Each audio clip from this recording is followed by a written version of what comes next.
Doctor Mohammad Yunus, আপনাকে আমাদের অনুষ্ঠানে স্বাগত জানাই। আপনাকে আরো জানিয়ে রেখি, আমাদের সাথে আমাদের প্রযোজক আরাফাত এবং আমাদের যারা জার্মান কলাকুশলী আছেন তারা সবাই আপনাকে সালাম শুভেচ্ছা জানিয়েছেন। আমরা আপনাকে খুব ধন্যবাদ জানাই আমাদেরকে সময় দেওয়ার জন্য। আমিও সালাম জানাচ্ছি সবাইকে, অসংখ্য ধন্যবাদ সবাইকে, তোমার কলা কৌশলী এবং আরাফাত এবং তোমাকে এবং শ্রোতাদের সবাইকে সালাম দিচ্ছি। জনাব সোহেল তাজকে আমরা অনেক ধন্যবাদ এবং কৃতজ্ঞতা জানাতে চাই। তিনি তার এই ব্যস্ত সময়ের মধ্যে আমাদেরকে সময় দিয়েছেন। আপনাকে আন্তরিক ধন্যবাদ এবং কৃতজ্ঞতা আমাদের পক্ষ থেকে। আপনাকে অনেক ধন্যবাদ এবং আপনার দর্শক শ্রোতাদেরকেও আমার সালাম এবং শুভেচ্ছা। অন্তর্বর্তীকালীন সরকারের কাঠামোটাকে আপনি আসলে কিভাবে দেখছেন?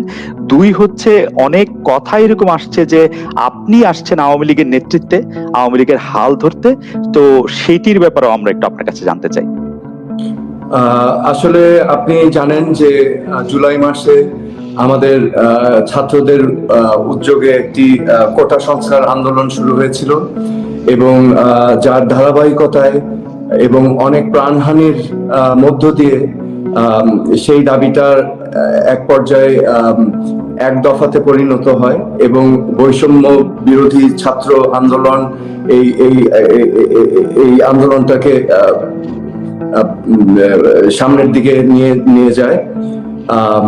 এবং এখানে আমার প্রথমেই বলতে হয় যে সকল প্রাণ আমরা হারিয়েছি, আবু সাইদ থেকে শুরু করে 4 বছরের ছোট্ট শিশু আজাদ, 6 বছরের ছোট্ট বাচ্চা মেয়ে,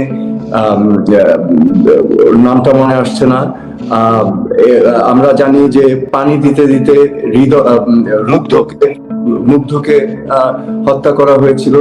এই সকল প্রাণ আমরা হারিয়েছি, শত শত তাজা প্রাণ আমরা হারিয়েছি। তো আমি তাদেরকে স্মরণ করছি এবং তাদেরকে শ্রদ্ধাভরে স্মরণ করছি এবং and I want justice for them এবং প্রত্যেকটা হত্যাকাণ্ডর যেন সুষ্ঠুভাবে নিরপেক্ষভাবে ইনভেস্টিগেশন হয় এবং প্রত্যেকটি হত্যাকাণ্ডের জন্য যারা দায়ী তাদেরকে চিহ্নিত করে আইনের আওতায় আনা হবে, সেটাই আমি এখন আকাঙ্ক্ষা করছি এবং that is also my demand এবং আমি বিশ্বাস করি আমার সাথে বাংলাদেশের সকল জনগণ একমত হবেন। এখন এই ছাত্রদের আন্দোলনের মাধ্যমে একটি অভ্যুত্থান ঘটে গিয়েছে বাংলাদেশে। এই ছাত্র সমাজ, আমি যতটুকু দেখেছি, আমার তাদের সাথে পরিচয় নেই, কিন্তু আমি টেলিভিশনে যা দেখেছি, সোশ্যাল মিডিয়াতে যা দেখেছি, they themselves are very inspiring. তারা ইন্সপায়ার করছে মানুষকে, একটি নতুন বাংলাদেশের স্বপ্ন দেখাচ্ছে। আসলে এই নতুন বাংলাদেশ বা এই স্বপ্নটাই কিন্তু ছিল আমাদের মুক্তিযুদ্ধের স্বপ্ন। হ্যাঁ, একটি বৈষম্যহীন সমাজ, একটি সমাজ যেখানে মেধাই হবে মাপকাঠি, সবকিছুর মাপকাঠি, একটি সমাজ যেখানে ধর্ম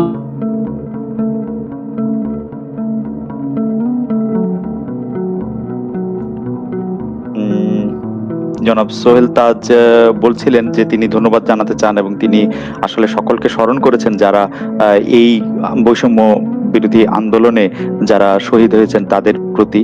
তিনি আসলে মেধাভিত্তিক একটি সমাজ করার কথা বলছিলেন, কিন্তু তার সংযোগটি আমরা এই মুহূর্তে বিচ্ছিন্ন দেখতে পাচ্ছি। এই সংযোগটি নিশ্চয়ই প্রতিষ্ঠিত হবে। আমাদের যিনি প্রডিউসার আছেন তিনি আমাদের বলছেন যে আমরা যোগাযোগ করছি যোগাযোগটিকে আবার পুনরুদ্ধার করার জন্য। আসলে সোহেল তাজ, যেটিকে আমরা সাধারণ ভাষায় যেটিকে আমরা আওয়ামী পরিবার বলি, আমরা জানি যে তার পিতা জনাব তাজউদ্দিন আহমেদ বাংলাদেশের প্রথম প্রধানমন্ত্রী ছিলেন, আওয়ামী লীগের প্রতিষ্ঠাতা বা আওয়ামী লীগকে যারা সামনে থেকে নেতৃত্ব দিয়েছেন তাদের মধ্যে সবচেয়ে গুরুত্বপূর্ণদের একজন। তো তিনি আসলে একটি অবস্থান নিয়েছিলেন শুরু থেকেই, যদি আমরা বলি আন্দোলনটি যখন দানা বাঁধতে শুরু করেছিল এবং আন্দোলনের ক্ষেত্রে যখন অনেক ছাত্র শিক্ষার্থী ছাত্রী তাদের উপরে বিভিন্ন রকম ভাবে মারণাস্ত্র, ক্ষেপণাস্ত্র এবং বিভিন্ন ভাবে অত্যাচার নির্যাতন চলছিল, সেই সময় তিনি এগিয়ে এসেছিলেন এবং তার ভূমিকা নিয়ে আসলে অনেক সামাজিক গণমাধ্যমে অনেক চর্চা হয়েছে। তিনি আসলে কি করতে চাচ্ছেন, তিনি কি ভাবতে চাচ্ছেন সেটি নিয়ে কথা হচ্ছিল। আমরা তার কাছে জানতে চেয়েছিলাম যে এখন তিনি আসলে আওয়ামী লীগের দায়িত্ব তিনি নিচ্ছেন কিনা, এবং আমরা তাকে আরো প্রশ্ন করেছিলাম যে এই মুহূর্তে যে অন্তর্বর্তীকালীন সরকারের যে কাঠামো আমরা দেখতে পাচ্ছি, সেই অন্তর্বর্তীকালীন সরকারের কাঠামো সম্পর্কে তিনি কি ভাবছেন। আমরা যোগাযোগটি প্রতিষ্ঠিত হওয়া মাত্রই আমরা আবারও নিশ্চয়ই সোহেল তাজকে সোহেল তাজকে আমরা যুক্ত করতে পারবো। আমাদের প্রোডিউসার বলছেন যে সোহেল তাজের সাথে যোগাযোগ আবার প্রতিষ্ঠিত হচ্ছে, আমরা আবার দেখতে পাচ্ছি। সোহেল ভাই, আপনি কন্টিনিউ করেন, আপনি বলছিলেন। জি, আমি বলছিলাম যে আমাদেরও মুক্তিযুদ্ধের উদ্দেশ্যই ছিল একটি বৈষম্যহীন সমাজ ব্যবস্থা। আমাদের মুক্তিযুদ্ধের কিন্তু উদ্দেশ্যই ছিল যে এই সমাজে আমরা মেধাই হবে আমাদের সবকিছুর মাপকাঠি। এমন একটি সমাজ যেখানে ধর্ম বর্ণ নির্বিশেষে আমরা সমান অধিকার নিয়ে আমরা এই সমাজে অগ্রসর হব। তো আজকে যে ছাত্র সমাজ যে চিন্তাগুলো নিয়ে এসেছে সেটা কিন্তু এই একই চিন্তা। সো আমি এটা দেখে আমি নিজেই খুব ইন্সপায়ার্ড হয়েছি যে নতুন জেনারেশন এখন বেরিয়ে এসেছে, তারা মত প্রকাশ করছে একটি সুন্দর ভবিষ্যতের জন্য, একটি দুর্নীতিমুক্ত অনিয়ম বিহীন একটি সমাজ ব্যবস্থা যেখানে সকলের জন্য ন্যায় বিচার থাকবে, গরিব ধনীর ভেদাভেদ থাকবে না, ন্যায় বিচার সবার জন্যই উন্মুক্ত থাকবে। সো তারা আজকে এই আন্দোলনের মাধ্যমে সেই বাংলাদেশের স্বপ্ন দেখছে। সো আমিও এই স্বপ্নের সাথে মনে প্রাণে আমি একাত্মতা ঘোষণা করছি, এবং আমিও আমার রাজনীতি শুরু করেছিলাম এই একই স্বপ্ন নিয়ে।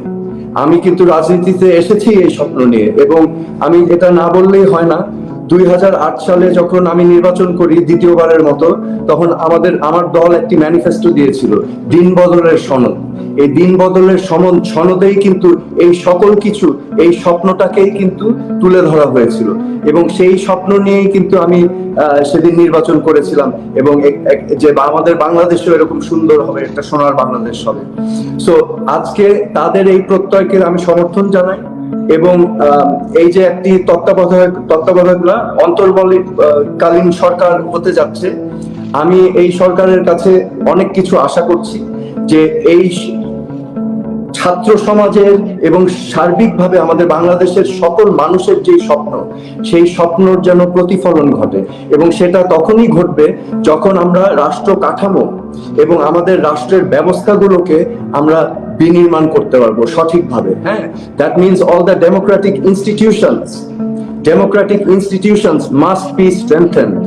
এখানে সুশাসন, বা আমরা যদি একটি অগ্রগতিশীল দেশ হিসাবে মাথা চাড়া দিতে চাই ভবিষ্যতের পথে, তাহলে আমাদের সুশাসন হচ্ছে অনিবার্য, এবং সুশাসনের একটি পূর্ব শর্ত হচ্ছে আইনের শাসন।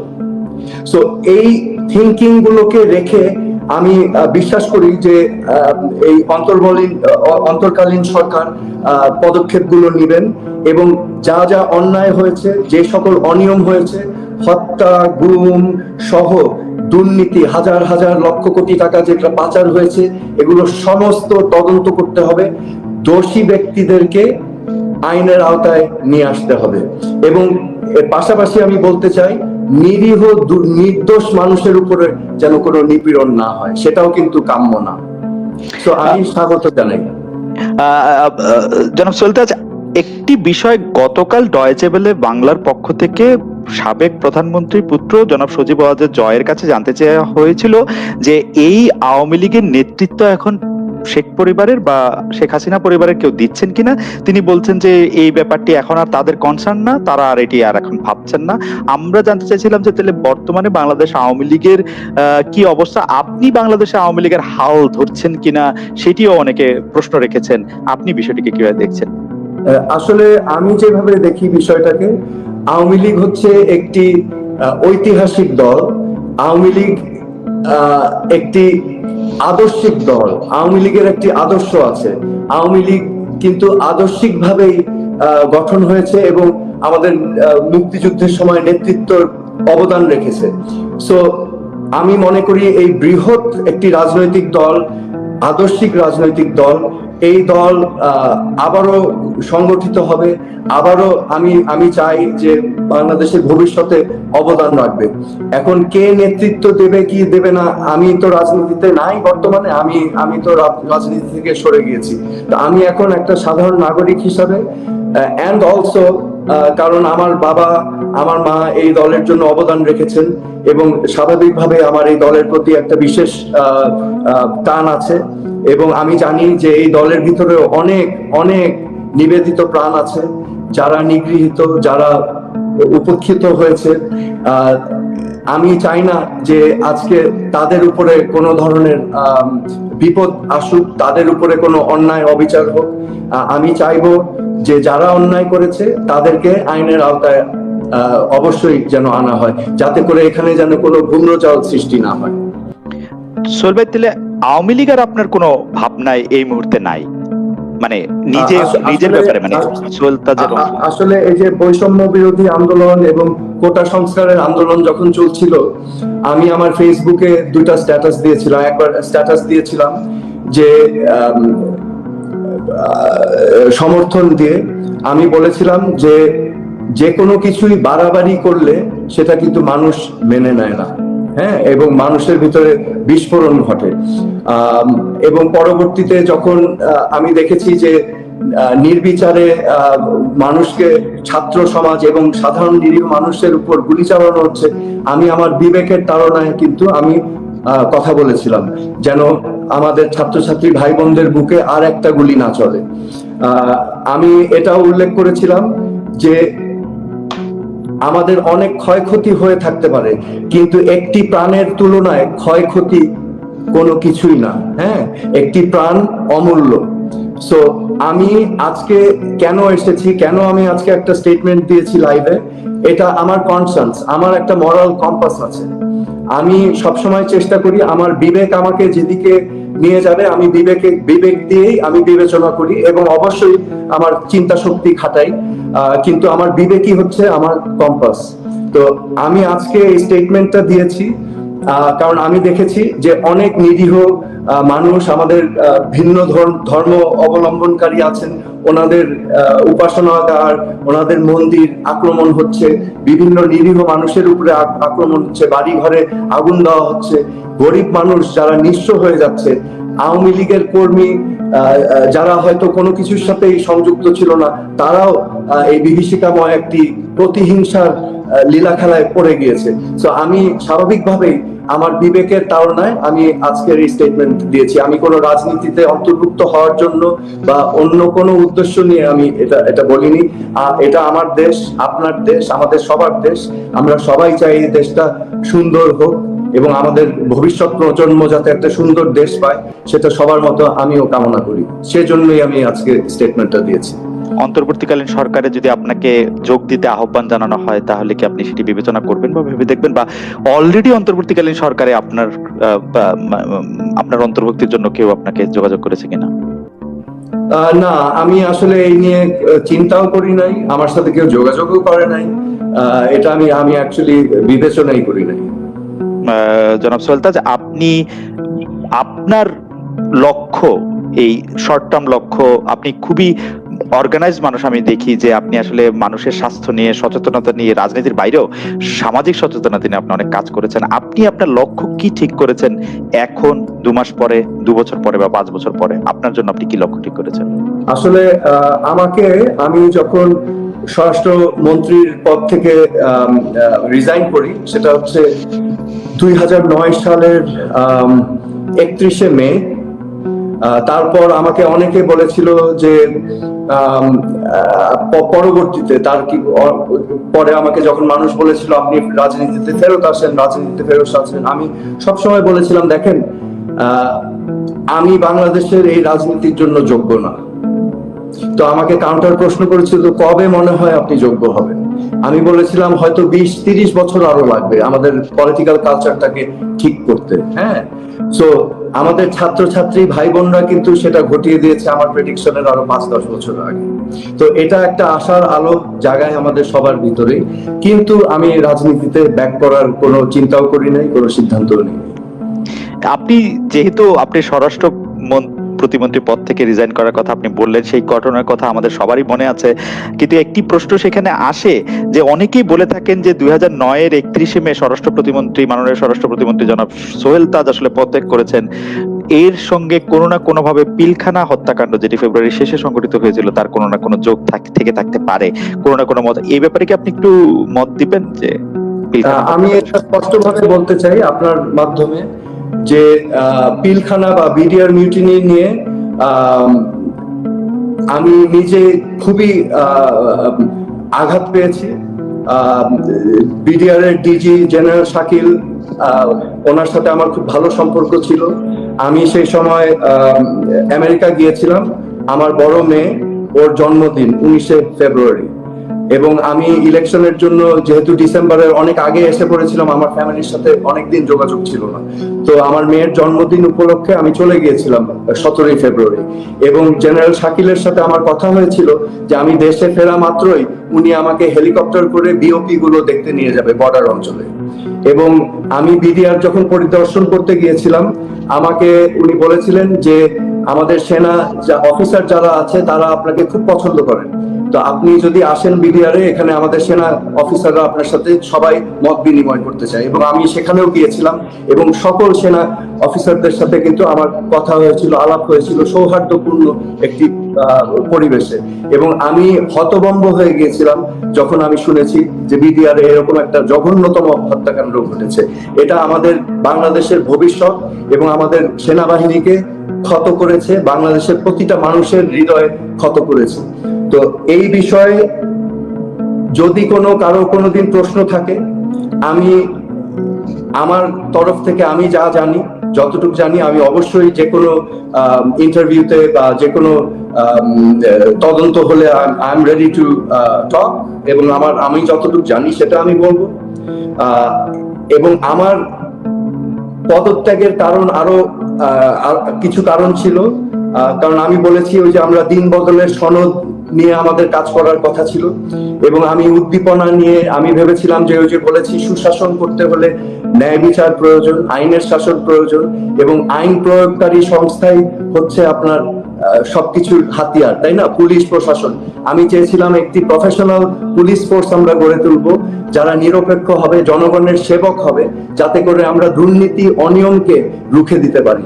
হ্যাঁ, তো আমার একটা পর্যায়ে মনে হয়েছিল যে সেই লক্ষ্য থেকে আমরা সরে গিয়েছি, তো সেই সময় আমি মনে করেছি আমার প্রতিমন্ত্রীর চেয়ারে বসে থাকার কোনো অধিকার নেই, সেজন্যই আমি পদত্যাগ করেছি।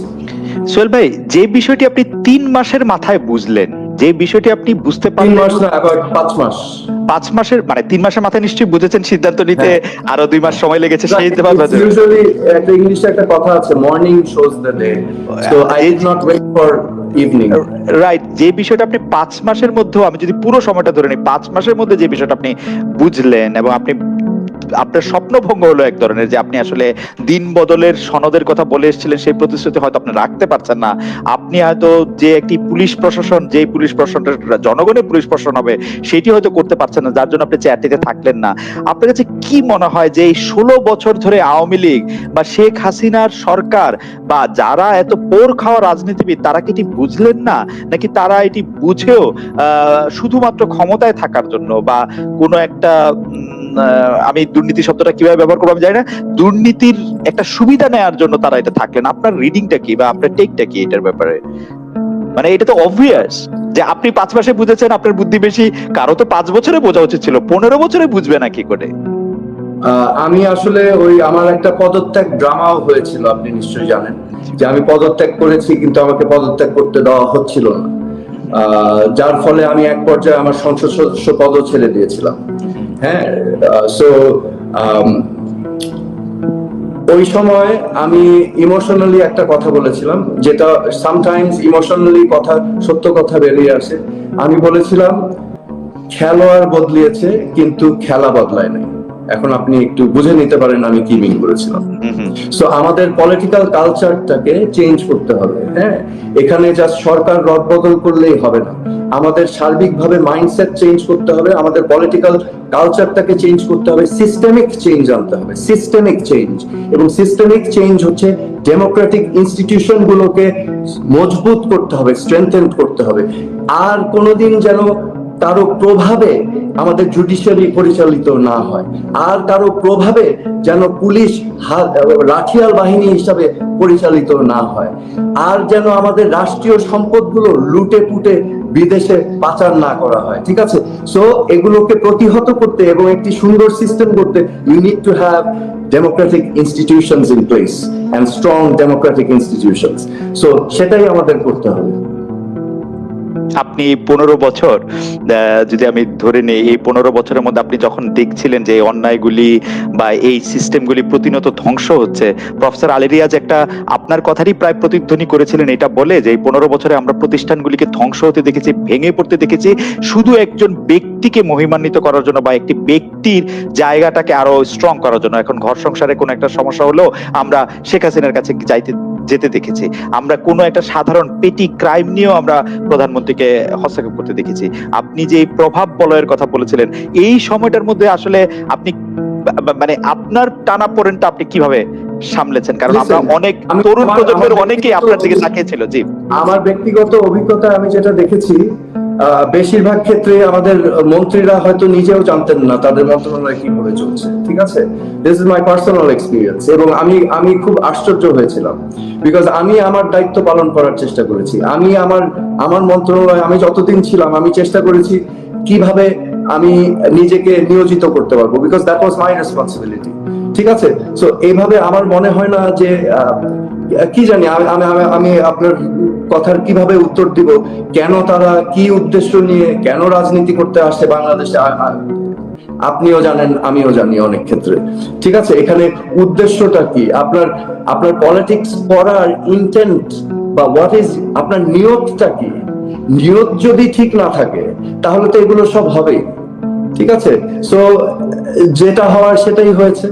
এবং আমার মনে হয় না যে এবং একটা সময় তো জিনিসগুলো লাগামহীন হয়ে গেছে, লাগামহীন হয়ে কোনো কন্ট্রোল নেই, যে যার মতো করে নিচ্ছে, মানে দুর্নীতিতে চারিদিকে তো ছেয়ে গেছে। এটা তো আমার কথা না, এটা আমি আজকে বলছি না, আমি বলে আসছি বারবার। আমি কিন্তু আজকে মুখ খুলিনি, আমি কিন্তু এটা গত 10-15 বছর ধরে একই কথা বলে আসছি। ছাত্ররা যে আজকে দাবি নিয়ে এসেছে, আমি I have been saying the same thing for the last 25 years. আমি রাজনীতি করতে এসেছি কিছু করার জন্য না। এই যে আমি রাজনীতি থেকে অবসরে গিয়েছি, আমার তো সুইস ব্যাংকে কোটি কোটি ডলার রাখা নাই, আমার কাজ করে খেতে হচ্ছে। আমি এমন কাজ বেছে নিয়েছি যেখানে কারো ক্ষতি হবে না। আমি স্বাস্থ্য নিয়ে আপনি উল্লেখ করেছিলেন, আমি এই জন্য বেছে নিয়েছিলাম যে ঠিক আছে আমারও যেখানে প্যাশন আছে স্বাস্থ্য এবং কারণ আমি বিশ্বাস করি স্বাস্থ্যই হচ্ছে আমাদের সবকিছুর মূলে। তা আমি চেষ্টা করেছি হেলথ সেক্টরে কাজ করার জন্য, সচেতনতা সৃষ্টি করার জন্য। তো আমি সৎ পথে সৎভাবে পরিশ্রম করে বেঁচে থাকার চেষ্টা করেছি। হ্যাঁ, সো এখন আমি জানি না তাদের ইন্টেন্ট কি ছিল, তাদের নিয়ত কি ছিল, তারা কেন পলিটিক্সে এসেছে। নিয়ত ভালো নিয়ত জনসেবা করতে আসলে তো এরকম হওয়ার কথা না, তাই না? আমার সাথে অনেক রাজনীতিবিদদের কথা হয়েছে নানা সময়ে, মানে আওয়ামী লীগ, বিএনপি, বাম রাজনীতিবিদ, তাদের অনেকেই বলেছেন যে পলিটিক্সটা এক্সট্রিমলি যেটাকে বলা হচ্ছে যে খুব বেশি খরুচে ব্যাপার হয়ে গিয়েছে, যে এটা এতটাই টাকা পয়সা এতে দরকার যে এর মধ্যে দুর্নীতি না করে এটার মধ্যে কোনো কিছু হয়নি। আপনার বোন আমাদের সিমিন আপা, উনি উনি উনি উনি উনি ক্যাবিনেটে ছিলেন, উনি সংসদ সদস্য হয়েছেন, তার হয়ে নির্বাচন করতে হচ্ছে আমাদের আপনাকে। সেইটার ক্ষেত্রে কি আসলে অনেক বেশি টাকা দরকার বাংলাদেশের রাজনীতি করার জন্য? অনেকেই যেটি বলে থাকেন যে যেহেতু পলিটিক্স করতে টাকা দরকার, যেহেতু তার কনস্টিটিউয়েন্সিতে তার মানুষের জন্য অনেক কিছু করার দরকার, সেই জন্য তাকে কিছুটা দুর্নীতি করতেই হচ্ছে, কারণ সে তার বাড়ি থেকে টাকা এনে দিবে না, বা এটা অনেকের থাকেও না। এগেন আমরা তো ঘুরে ফিরে ওই সিস্টেমের দিকে যাচ্ছি, right? Because the system is corrupted, because আপনার সিস্টেমটা ধসে পড়েছে, এই জন্য আপনার টাকা খরচ করতে হচ্ছে। আমি অন্যদেরটা বলবো না, আমি 2 বার নির্বাচন করেছি। জানেন আমার নিজের পকেট থেকে কত টাকা খরচ করেছি? শূন্য। কারণ আমার এলাকার মানুষ, আমার জনগণ, তারাই কিন্তু বিভিন্ন জায়গায় ফান্ড রেজিং করে, তারা তাদের মতো করে চাঁদা নিয়ে তাদের নিজের পকেট থেকে দিয়ে গেট সাজিয়েছে, যা করেছে তারা করেছে। আমি তো কোনো টাকা খরচ করিনি। হ্যাঁ, সো আমার কাছে তো আশ্চর্য লাগতো যে আমি শুনছি যে 100 কোটি টাকা 200 কোটি টাকা খরচ করছে নির্বাচনে। আমার জন্য এটা আশ্চর্যজনক ছিল যে এরা কি বলছেটা কি, ওয়াই। সো এই যে টাকা খরচ করতে হবে, দ্যাট ইজ আমাদের সিস্টেমের সমস্যা। এখানে কেন টাকা খরচ করতে হবে? ইলেকশন ক্যাম্পেইন, আচ্ছা আপনার তো নিশ্চয়ই মনে আছে 2008 সালে নির্বাচনের আগে কিন্তু একটা প্রপোজাল ছিল, right? Reform proposal, electoral reforms, right? Do you remember? Right, yeah. তো ওটা বাস্তবায়ন করলে তো এগুলো হতো না। You wouldn't need money for elections. তো কেন হয় নাই বাস্তবায়ন? কিন্তু সেই ইলেকট্রিক্যাল রিফর্মটা করলে অনেকটা, যেটাকে আমরা আসলে একটু প্রভাব ব্যবহার করে বলতে পারি যে তাহলে তার পানিটা ঘোলা থাকতো না, যেখানে মাছ শিকার করতে সুবিধা হয়। তা আমরা তো ঘোলা পানি চাই না, সাধারণ মানুষ তো ঘোলা পানি চায় না। আপনি চান এই নাই, যে তরুণ কিন্তু সমাজ, এই যে ছাত্র সমাজ তো ঘোলা পানি চায় না, এরা তো ক্লিয়ার করে দিয়েছে we want a clean fresh country, right? Corruption free, অনিয়ম যেখানে থাকবে না, we want a system that works, জনগণের জন্য কাজ করবে। So why কেন হয় নাই? এই প্রশ্ন আসলে আমি আপনাকে করতে চাই যে কেন হয় নাই, কারণ না আমরা এটা আমার দেখেছি প্রশ্ন, এই প্রশ্ন নিয়েই তো আমি যন্ত্রণায় ছিলাম। আপনি প্রশ্ন করছেন, অথচ আমি আপনাকে একটা কথা না বললেই না, আমি তো ছিলাম, আমি তো ক্যাবিনেটে ছিলাম, আমি তো পলিসি মেকিং দেখেছি। ডু ইউ নো, আমি দেখেছিলাম যে এটা সম্ভব, ওকে, যদি ইচ্ছা থাকে।